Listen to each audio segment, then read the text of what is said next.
sommes encore réunis aujourd'hui dans cette émission Parole de femmes et c'est Aurélie qui nous a rejoint. Finalement, Mylène n'est pas là aujourd'hui. Avez-vous eu un problème de relation? Bah écoute, non, je vous rassure, nous n'avons eu aucun problème de relation avec Mylène. Tout s'est très bien passé, mais finalement son horaire ne permettait pas qu'elle puisse être avec nous aujourd'hui. Mais Mylène, on te remercie d'avoir passé ce début de semaine avec nous. Merci pour ta confiance. Et Aurélie, eh bien, tu es avec nous aujourd'hui sur le thème des échecs relationnels.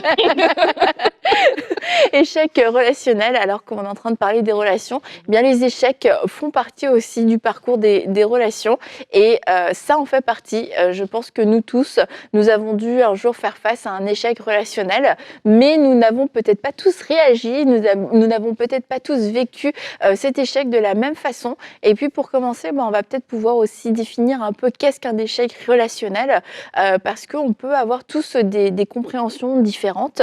Et j'aimerais avant tout dire qu'un échec relationnel ne veut pas dire qu'une relation est terminée. C'est pas forcément la fin d'une relation, mais comme dans tout parcours, eh bien, il peut y avoir un échec. Il y a peut-être une matière qu'on n'a pas réussi à passer, un examen, mais ça ne veut pas dire qu'on n'aura jamais notre diplôme. Et ça, je pense que c'est la première chose à avoir en tête. C'est pas parce qu'on a vécu un échec relationnel que c'est systématiquement la fin d'une relation. Ça peut, mais ce n'est pas systématiquement la fin d'une relation. Donc le but de l'émission, c'est pas de dire comment mettre fin aux relations, c'est de savoir comment gérer un échec relationnel et s'il y a une possibilité de poursuivre la relation, et bien comment le faire après un échec relationnel. J'ai jamais dit autant échec relationnel de toute ma vie.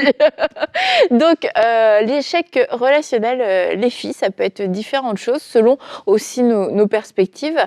D'une personne à l'autre, un échec relationnel, c'est une relation peut-être qui n'a pas été aussi loin que ce qu'on aurait aimé. On pensait que on aurait pu aller plus loin, on aurait pu être des amis plus proches, on aurait pu peut-être faire un projet ensemble, etc. Et puis finalement, ça n'a pas abouti. Ça peut être aussi une relation qui s'est terminée trop tôt, selon nous. On aurait pensé que la relation avait plus d'avenir et puis finalement, ça peut être parce qu'il y a eu un conflit, mais quelquefois parce qu'il y a eu une séparation, il y a eu un déménagement, puis finalement, on ne s'est pas donné de nouvelles et puis on a pu vivre de la déception. Ça aussi, la déception, ça peut être un échec relationnel. Mes attentes, mes besoins, je trouve, n'ont pas été respectés, n'ont pas été entendus, puis je me suis sentie pas aimée, pas respectée dans une relation et ça peut être aussi un échec relationnel. Ça peut être aussi un abandon. On a vécu un abandon, la personne est partie, nous a laissés et on s'est senti laissé tomber, on s'est senti oublié et on se dit c'était pas juste, c'est pas comme ça que les choses auraient dû se passer. Donc voilà, différents exemples d'échecs relationnels. Je ne sais pas si vous en avez d'autres. Justement, quand tu étais en train de parler, je pensais aux relations dans le sens où on parle d'amitié, enfin, cette semaine, mais hier, on nous le disait aussi que ça peut aussi s'appliquer à une relation amoureuse. En fait, la première pensée que j'avais par rapport à se remettre d'un échec relationnel, donc d'une déception, de quelque chose qui s'est arrêté, de quelque chose qui ne s'est pas passé comme on aurait voulu, c'est la première étape, je crois, à mon sens, c'est de pardonner. Et de se dire que l'échec n'est pas une réflexion de ma valeur en tant que personne. Parce que des fois, on peut vraiment se sentir rabaissé par rapport à un échec relationnel, que ce soit en amitié, que ce soit en amour, que ce soit même par rapport à nos parents. Voilà une relation qui est conflictuelle avec notre mère, avec notre père. Voilà, on n'a plus de relation et tout ça. On peut vraiment se sentir comme si on était moins que rien, comme si on nous avait laissé, on avait choisi quelqu'un d'autre de mieux que nous et que ça vient jouer sur notre identité et sur la valeur qu'on a et le regard qu'on a par rapport à nous-mêmes. Et ça, c'est vraiment le premier point, c'est de vous dire si vous avez vécu un échec relationnel, surtout en amour, parce qu'en amitié, des fois, c'est différent parce que voilà, on a plusieurs amis, mais en amour, on est exclusif. Et donc, du coup, quand la personne nous tourne le dos, on peut vraiment se sentir comme si on n'était pas celle qui a été choisie, en fait, et avoir un sentiment de rejet. Et vraiment de vous dire que cet échec n'est pas un indicateur de votre valeur. Vous allez apprendre de cet échec-là, vous allez comprendre pourquoi l'échec a eu lieu et trouver des solutions pour rétablir les choses, pour que voilà, vous puissiez mieux faire. Et comme Annabelle l'a dit, c'est pas signe que tout est perdu, mais en tout cas, c'est signe qu'il y a matière à amélioration. Et le premier élément, c'est vraiment de pouvoir pardonner. De pardonner l'autre et de se pardonner soi-même. Ça va nous aider après à entreprendre les autres étapes. Parce que s'il n'y a pas le pardon, même les autres étapes, on va les regarder à travers le filtre de ce qu'on a vécu, en fait. Et donc, on ne pourra même pas entreprendre les autres étapes. Quand on va vouloir parler de restauration, de dialogue, on va même dialoguer à travers le filtre de notre blessure, dialoguer pour repartir à travers tout ce qui s'est passé, pour remettre les pendules à l'heure, etc. Et non dialoguer pour bâtir. Donc, vraiment, pardonner, c'est c'est vraiment l'étape cruciale, qui est l'étape primordiale pour rebondir, en fait, de toutes sortes d'échecs. C'est d'abord de pardonner. Pardonner l'autre et pardonner vous-même, ça va être la première étape pour sortir de cet échec relationnel. Effectivement, j'aime beaucoup ce point que tu apportes de ne pas se définir par rapport à l'échec qu'on a vécu ou qu'on croit avoir vécu. Parce que quelquefois, c'est aussi ça qui se passe, c'est qu'on croit que les gens nous ont abandonnés, mais ce n'est pas toujours le cas. En fait, la façon dont on voit les situations, ça peut nous donner directement une identité, alors que ce n'est pas toujours vérifié. Donc moi, ce que j'aimerais dire aux personnes par rapport à ça, c'est aussi de se laisser du temps parfois, de se laisser du temps et pourquoi pas? Parce que là, on est pour beaucoup de personnes, on n'est pas encore au stade d'échec, mais elles pensent déjà que c'est l'échec. Pourquoi? Parce qu'on a analysé, on n'a jamais vraiment peut-être posé la question à l'autre, mais on a juste analysé et puis je regarde le comportement, je me dis, ça n'a pas fonctionné, mais j'ai jamais dit mes attentes, alors que la Bible dit que deux personnes, en fait, pour qu'elles marchent ensemble, elles se mettent d'accord. C'est pas que tu n'es pas obligé de faire des accords, bon, Nadine, pour qu'on marche ensemble, voici les règles et tout. Voilà. C'est pas ça, mais quelque part à l'intérieur de toi, tu as ces attentes-là. Et parfois, j'ai remarqué que parce que ces attentes n'ont pas été verbalisées, on a tout de suite tiré la conclusion de l'échec. Donc, c'est aussi bien de remettre les choses dans leur contexte parce que quelqu'un peut appeler échec ce qui n'est pas échec. Tu peux te sentir abandonné alors que, en fait, la personne ne t'a pas abandonné. Peut-être la personne n'a pas eu l'occasion juste de te parler et puis toi, tu le vis directement comme un abandon. Donc, c'est important aussi parfois de juste se laisser du temps pour observer, pour voir, de mettre des mots sur ce qu'on ressent, pourquoi pas de le dire. Et là, si on voit que ça se solde véritablement par un échec, mais là commence ce processus où vraiment, ben, comme tu as dit, c'est pas mon identité que d'avoir été rejeté, par exemple. Ce processus de pardon, ce processus aussi où on choisit de préserver son cœur, parce que c'est le cœur qui est attaqué dans ces moments-là, et on choisit de guérir. Mais il faut se laisser du temps pour tout ça et vraiment s'assurer que c'est un échec.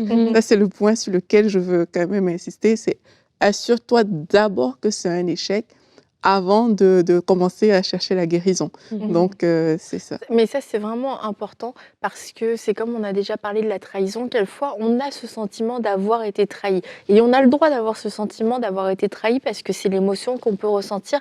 Maintenant, dans les faits, est-ce qu'il y a réellement eu trahison?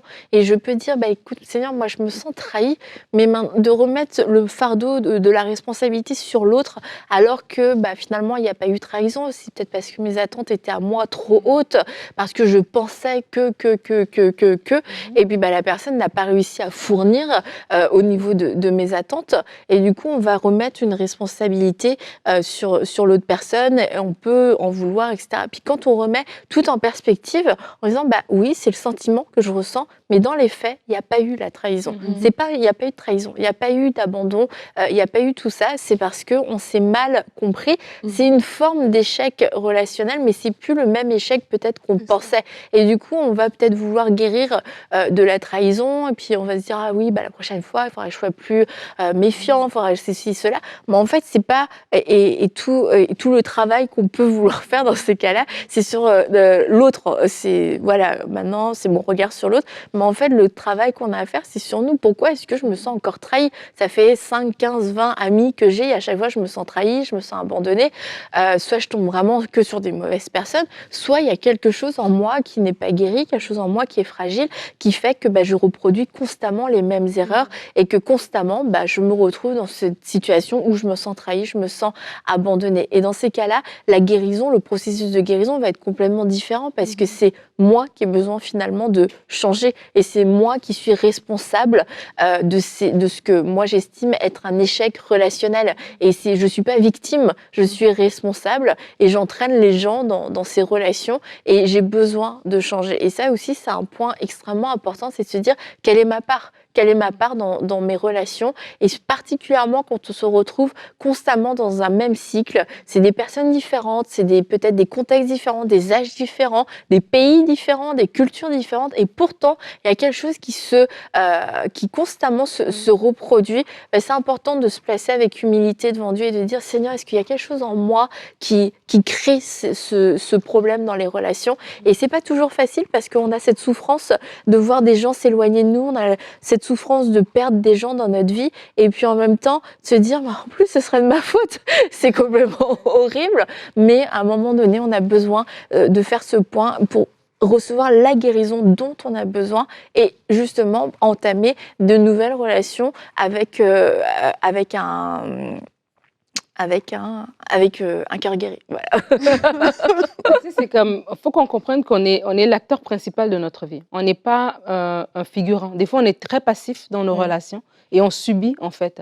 Et on ne prend pas notre part de responsabilité. Tu es en train de dire, ben voilà, si la relation a pas donné, et en plus que je dois me remettre en question, c'est comme si, bon, c'est trop lourd à porter. Mais en fait, oui, parce que ça me prouve que je suis responsable, j'ai une part à jouer. Je ne subis pas les relations, je vais pouvoir les choisir, et je vais pouvoir aussi tellement être guérie que lorsque je vois quelque chose qui ne va pas bien, je suis capable de l'amener à la surface parce que je veux que cette relation se maintienne, je veux que cette relation grandisse. Je ne veux pas juste faire l'autruche et puis après, ben, je perds la relation et je recommence encore avec quelqu'un d'autre, je recommence, mais je suis participant en fait. Et ça, c'est très important. Et le psalmiste va dire, sonde-moi, ô Dieu, connais mes voies. Et c'est une prière à faire. Lorsque, comme tu dis, on se retrouve à recommencer tout le temps à zéro, on se retrouve à avoir des échecs répétés, voilà, et puis avec différentes personnes. Donc, c'est-à-dire que c'est nous, en fait, le dénominateur commun. Alors de dire, Seigneur, sonde-moi. Quelle est peut-être la façon dont je fais les choses qui n'est pas la bonne manière? Redresse-moi. Toi, tu peux me redresser. Peut-être quand l'autre personne me redresse, je le vois comme une attaque. Je braque et je ne suis pas capable de recevoir ce que l'autre personne est en train de me dire. Mais Saint-Esprit, toi, quand tu me parles, ben, je veux recevoir ta direction. Je veux recevoir ton conseil. Et vraiment, lorsqu'on se met comme ça devant le Seigneur, il a la capacité de nous transformer, en fait, et d'ouvrir nos yeux sur certaines réalités. Et ça nous amène à comprendre les choses qui se sont passées, mais ça nous amène aussi à lui faire confiance. Je dis ça pourquoi? Parce que je pensais l'autre jour à Abraham, tu vois, et à l'histoire de Lot, comment, ben voilà, ils ont eu un petit souci avec les bergers, et puis chacun a pris sa route. Et tu te dis, après tout l'investissement qu'Abraham a fait auprès de Lot, tu penserais que Lot aurait dit, non, je peux perdre tout ça, mais pas toi, tonton Abraham, je vais rester à tes côtés, tu vois. Mais tu te dis, mais c'est vrai, comme ça, dans la vraie vie, des fois aussi, on a des échecs relationnels avec des gens qu'on n'aurait pas pensé que ça aurait été là notre échec relationnel. On aurait dit oui, les autres, mais pas cette personne-là. Et du coup, quand l'échec arrive, le choc est tellement fort qu'on a du mal à s'en remettre, en fait. Et de se dire, ben, je dois faire confiance à Dieu. Je dois croire que Dieu conduit mes pas. Et que voilà, je vis cet échec, cette déception, cette trahison peut-être même réelle de cette personne, mais ce n'est pas la fin. Ça ne définit pas mon identité et ce n'est pas la fin de ma vie. Je veux dire, ce n'est pas la fin de mes relations. Même si j'ai 70 ans, je peux encore avoir des nouvelles relations. Il y a encore un lendemain pour moi parce que l'échec va nous amener aussi à se replier sur nous-mêmes. Et comme on a parlé hier de la confiance, se dire, ben, c'est fini, je ne fais plus confiance à personne. Je garde mon cœur tout enfermé dans une petite boîte et puis ça s'arrête là. C'est vraiment important de soumettre son cœur à Dieu parce que là aussi, on va recevoir la consolation. Alors là, tu parlais des cas des personnes qui ont véritablement été trahies ou même abandonnées. C'est important. Quand on voit le cas de Joseph, par exemple, on voit que Joseph, il a eu un échec quelque part avec ses frères. Et c'est quand on te met dans une citerne, bon, quand on te fait passer pour mort, ouais, je pense que là, on peut parler d'échec. Et puis là, il les revoit plusieurs années plus tard. Et la Bible dit qu'il est parti se cacher pour pleurer, en fait, parce que c'était pas forcément facile à ce moment-là. Et il a pris ce temps-là, en fait. Il n'est pas tout simplement rentré dedans par rapport à sa famille pour dire ah ben oui et tout. Il a vraiment pris le recul. Et quelquefois, c'est des choses qui nous manquent. Le recul, on ne prend pas le recul d'aller faire son deuil, ces petits pleurs quelque part. Et on veut directement attaquer, on veut directement foncer. Et parfois, c'est là où on se retrouve encore en dessous, là où on n'aurait pas dû être. Et c'est ça qui fait du mal. C'est ça qui fait qu'on peut se dire, ben moi, je ne fais plus confiance et toutes ces choses-là. Donc, c'est important de prendre ce recul. Et dans le recul, tu vas voir que tu vas t'approcher de Dieu. il y aura cette consolation que Dieu va te donner. Dieu va pouvoir guérir ton cœur. Tu vas pouvoir lui dire, comme tu as dit, Seigneur, sonde-moi. Regarde là où je suis sur le mauvais chemin. Et ça ne veut pas toujours dire que c'est toi qui auras tort. Hein. Dieu peut te confirmer que oui, tu as été abandonné, mais la transformation de ton cœur va te faire prendre de la hauteur, va te faire réaliser qu'en fait, si ça se trouve, cette personne, à cette époque de sa vie, ben, elle vivait peut-être des challenges qui l'ont conduit à t'abandonner. Parce que quand on regarde juste à nous, on va jamais trouver des excuses aux autres, en fait. Mais grandir, ça peut te faire trouver des excuses à ces personnes-là. Joseph a dit, ben, c'est pour un temps comme celui-ci que ce qui s'est passé est arrivé, tu vois.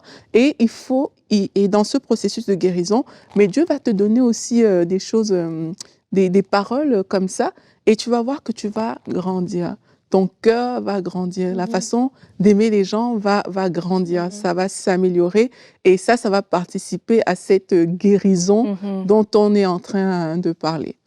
Et une des choses aussi qui peut altérer des relations, c'est la jalousie, comme tu en as parlé avec Joseph. Et on a cette question dans Allô les filles de Aïcha qui demande, est-ce possible d'être jalouse en amitié? Est-ce possible d'être jalouse en amitié? Et quelquefois, c'est vrai qu'on place la jalousie dans le cadre du couple, mais c'est aussi quelque chose qui peut surgir dans l'amitié. Et je pense, Aurélie, que tu vas dire que la jalousie n'est pas une bonne chose, mais vas-y. Ah tu doutes? Ah Ben, on va regarder ensemble, c'est quoi la définition de la jalousie, c'est quoi la définition de l'amitié. On va voir si les deux peuvent aller ensemble. Donc l'amitié, quand on regarde dans le dictionnaire, c'est c'est ce sentiment réciproque, d'affection ou de sympathie. Donc derrière l'amitié, il y a l'affection, il y a la sympathie, il y a la bienveillance. Et quand j'ai regardé dans les Strong, dans la Bible, on parle de proximité, de conseil, d'influence, d'amour, d'affection et de paix. Donc derrière l'amitié, il y a ce côté proche, intime et même d'influence quelque part. Au niveau de la jalousie, la jalousie, quand j'ai regardé dans la Bible, c'est être envieux, être zélé, montrer du zèle, mais pour le mal. Donc, un mauvais zèle au niveau de la jalousie. Et dans le dictionnaire, on dit c'est un sentiment qui est fondé sur le désir de posséder la personne aimée et sur l'atteinte de la perdre au profit d'un rival. Donc là, c'est plus de la possessivité à ce niveau-là. Ou alors, c'est un dépit envieux ressenti à la vue des avantages d'autrui. Donc là, dans ce cas, c'est la jalousie un peu comme on connaît, où on convoite la chose d'autrui, on n'aimerait pas que autrui soit plus loin que nous, par exemple. Donc, est-ce que les deux définitions sont compatibles?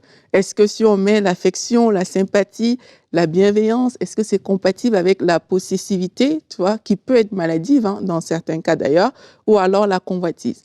La Bible nous dit dans Amos 3, au verset 3, que deux personnes ne marchent pas ensemble sans s'être mises d'accord. Ça veut dire que dans l'amitié, il y a un accord implicite et c'est un accord de bienveillance, c'est un accord d'affection, mais c'est pas un accord de convoitise et de possession. Donc, si je viens te voir et que je dis, je vais être ton ami, mais j'aimerais que tu sois ma rivale, j'aimerais que, voilà, tu me jalouses, ça ne fonctionne pas comme ça au niveau de l'amitié. Donc, à ce niveau-là, on voit bien qu'il ne peut pas, il n'y a pas de lien entre les deux. Dans Ecclésiaste 4, au verset 9, la Bible nous dit que deux valent mieux qu'un, car s'il si l'un tombe, son compagnon le relève. Mais dans le cas de la jalousie, tu vas pas pouvoir relever la personne parce qu'en fait, tu seras contente que la personne a un niveau en dessous. Donc, parce que tu es complètement juste un petit peu dans la jalousie, en fait. Et la Bible nous dit également dans Proverbe 17 au verset 17, « L'ami aime en tout temps, et dans le malheur, il se montre un frère. » Et moi, j'ai envie de vous dire, la jalousie n'aime pas en tout temps. Et dans le malheur, elle peut se réjouir par rapport à l'autre. Donc, si vous écoutez les paroles qu'on est en train de dire aujourd'hui et que vous ressentez un sentiment de jalousie, parce que comme on a vu, il peut y avoir des personnes qui ont la possessivité excessive. Donc, c'est à différents degrés parfois. En fait, il faut traiter ces choses. La jalousie, parfois, c'est juste un indicateur d'un besoin affectif dont vous pouvez avoir besoin. Donc, tu peux te dire, tu peux voir dans ton cœur qu'il y a des sentiments comme ça qui montent. Ça ne veut pas forcément dire que vous êtes une personne méchante. C'est juste un indicateur, peut-être d'un type de besoin que vous avez. Mais il faut traiter ça pour ne pas devenir une personne toxique. Donc, voilà, Annabelle. Donc ça peut exister dans la jalousie, mais ça n'a pas dans l'amitié, mais ça n'a pas sa place dans l'amitié. Et c'est vrai que d'avoir une personne jalouse en amitié, on a parlé hier de la confiance, ça n'amène pas la confiance. Tu sens cette rivalité qui amène une insécurité. Et du coup, c'est quelqu'un avec qui tu te sens en compétition. Et quelquefois, toi, tu es victime, entre guillemets, de la jalousie. Mais si tu n'adresses pas ça, si tu confrontes pas ça, que tu subis, tu rentres un peu dans cette compétition plus ou moins de façon passive, mais n'empêche que tu y es.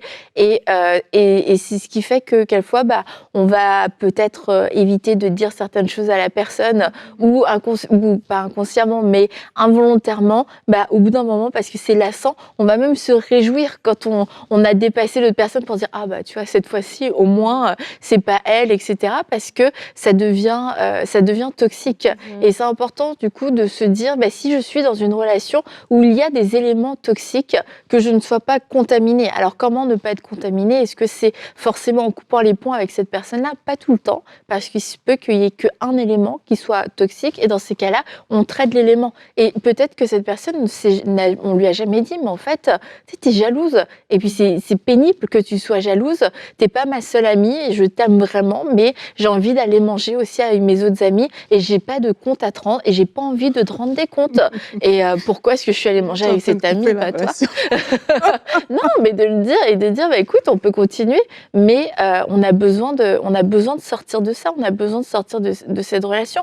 Est-ce que tu veux le faire? Si la personne en face de toi dit non, pour moi c'est ça l'amitié, c'est juste toi et moi, t'as pas d'autres amis, je suis ton seul vis-à-vis. Les termes là sont définis, hein.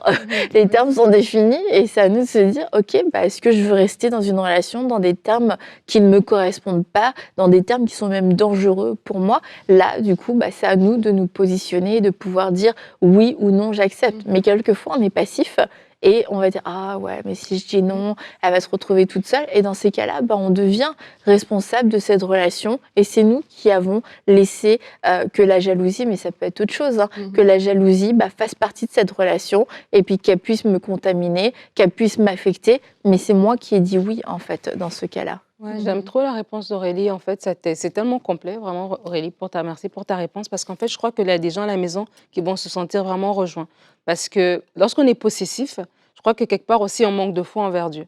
On manque de foi envers Dieu en croyant que il y a juste cette personne-là. Et en fait, tu sais, des fois, c'est des sentiments que nous-mêmes, on est conscient. Et ça nous gêne un peu, mais on cache ça à l'intérieur. Donc, du coup, parce qu'on est possessif, on ne peut pas arriver puis dire à la personne, Annabelle, tu es là, je veux juste que pour tous tes besoins, que tu fasses appel à moi. Mais ce que je vais faire, c'est que je vais devenir manipulatrice. Je veux anticiper tes besoins. Ah, tu as besoin d'une course, je vais directement aller chercher avant que tu manifestes le besoin. Donc, toi, dans ton innocence, tu penses que je suis une amie, qui est bienveillante. Mais en fait, moi, à l'intérieur de moi-même, je sais que je suis en train de marcher dans de la... Ouais, c'est horrible. Mais en fait, même pour la personne qui est possessive, c'est lassant. C'est comme tu dois tout le temps... c'est fatigant.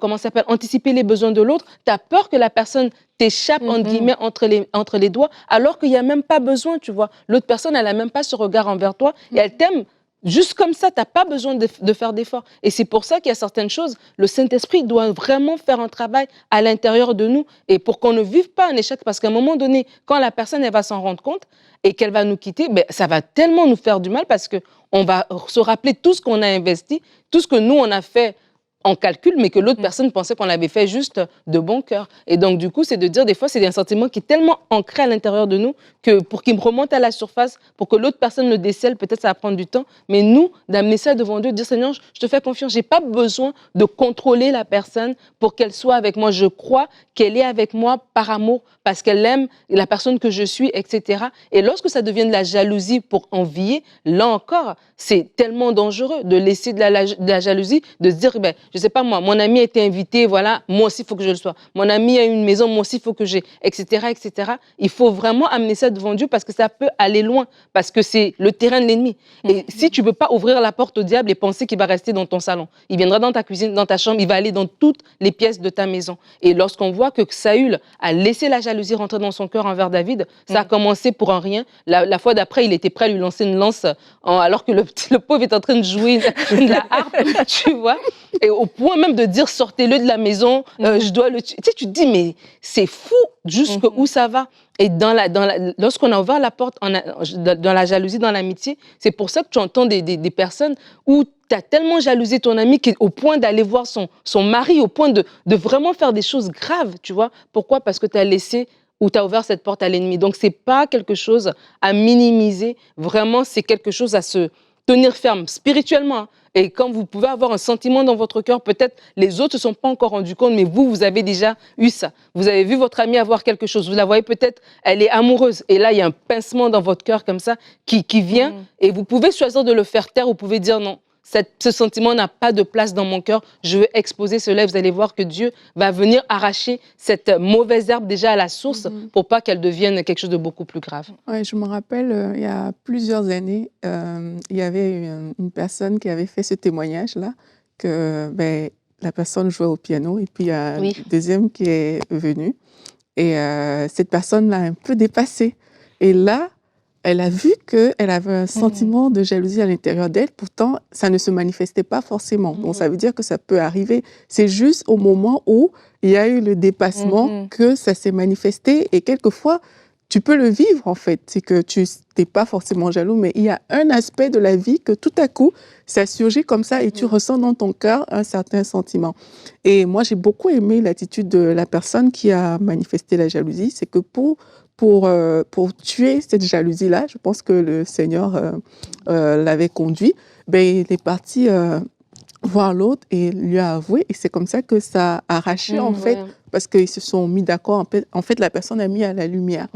Et moi, j'avais trouvé ça vraiment pertinent, ça m'avait interpellée. Et je crois que parfois, c'est ça, c'est que si on vous demande de prime abord, vous allez dire, mais non, moi, je ne suis pas une personne jalouse et tout.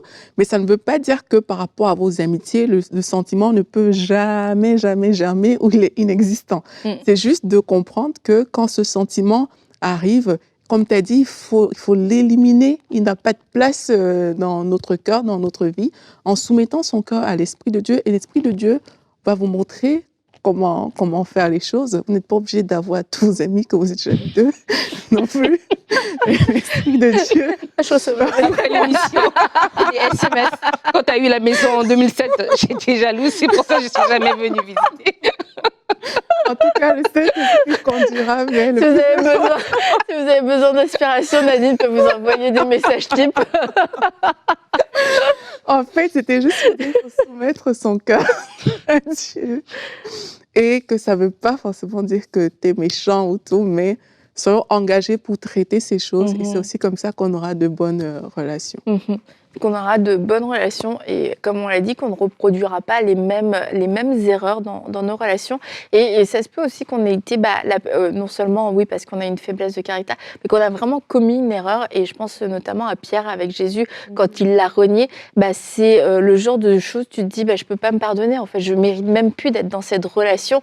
Et c'est toi qui mets fin à la relation, te disqualifiant totalement. Et vous dire, si la personne a cette grâce, vous a pardonné, il y a cette bienveillance envers vous et vous dit écoute, moi je suis prête à continuer avec toi et qu'il y a un vrai travail de pardon et de restauration, ne vous disqualifiez pas parce que autant c'est capital de pardonner l'autre, mais c'est aussi capital de pouvoir se pardonner. Et j'imagine Pierre comment il pouvait avoir honte et se dire mais Jésus, je l'ai renié, et de se retrouver à nouveau devant lui après l'avoir renié et après avoir dit non, moi ça ne m'arrivera jamais. Et Pierre a dû se pardonner. Et Pierre n'a pas laissé cette chose-là se mettre entre lui et Jésus. Il a pu profiter de la présence de Jésus. Il n'a pas fui, il ne s'est pas disqualifié. Et Jésus lui a dit, Pierre, c'est sur toi que je bâtirai mon église. Et la promesse de Dieu a pu s'accomplir sur la vie de Pierre parce que Pierre a décidé de ne pas se disqualifier. Donc ne nous disqualifions pas, même si nous avons fait des erreurs. Soyons humbles pour les reconnaître, pour demander pardon, pour nous humilier et aussi pour nous pardonner nous-mêmes et pour pouvoir rester dans cette course parce que Dieu nous appelle toujours à courir et à porter du fruit pour lui. Donc voilà, merci beaucoup les filles. On va se retrouver, pas toi Aurélie, demain. Non, je m'en vais. Ouais, cette semaine, t'as vu comment je jette tout le monde des émissions. C'est Laure qui va venir nous rejoindre pour le reste de la semaine avec Nadine. Donc à demain pour une prochaine émission de Paroles de Femmes.